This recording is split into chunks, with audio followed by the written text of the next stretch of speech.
In an exclusive interview, President Bongbong Marcos says he doesn't tolerate underperformance, even among close friends. Cheryl Cosim with the story.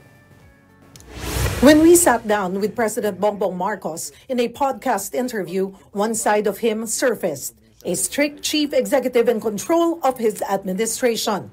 Someone who does not do double takes with those who are not able to perform. This, the president said, is the reason behind the recent review of government officials. Ayoko talaga yung business as usual. Kasi ang dami natin problema. Naging problema yan kasi business as usual tayo. Ngayon, mula ngayon, talagang we will be very, very, very conscientious of hitting our targets on time.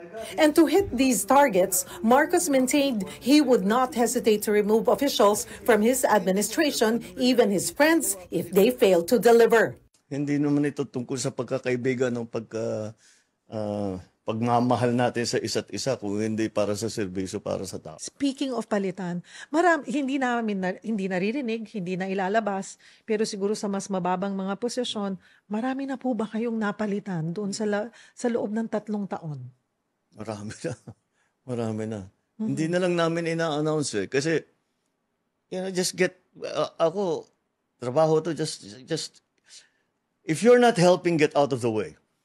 Okay? Kung di mo kami tutulungan, basta malis ka na lang dito. Gawin mo yung gusto mong gawin, pero pabayaan mo kami magtrabaho. Whatever it is, basta just get out of the way so that I can do my job. President Marcos also insisted he does not just read accomplishment reports. He wants to be sure. That's why he personally visits government projects. Recall that he recently rode the MRT, went to markets and to Kadiwa venues, and personally visited Siquijor province, which is in a state of calamity due to massive brownouts.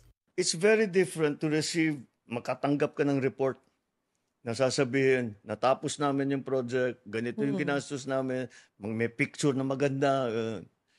Pero pag pinuntahan mo, iba. Iba talaga. So it's still important to go and see things for yourself. Halfway before the end of his term, Marcos Jr. has only one thing he wants to achieve, to be remembered for bringing meaningful improvements to the lives of Filipinos. The one thing you absolutely want to be remembered for? We made a change for the better. This has been my guide in all the positions I've taken. The worst thing that can happen is umupo ka doon sa position mo, na nagsilbi ka, umalis ka, walang pinagbago. So I absolutely insist that in 2028, when I leave this office, there are significant and tangible changes for the better in the life of each Filipino. I'm Cheryl Cosim. We are One News.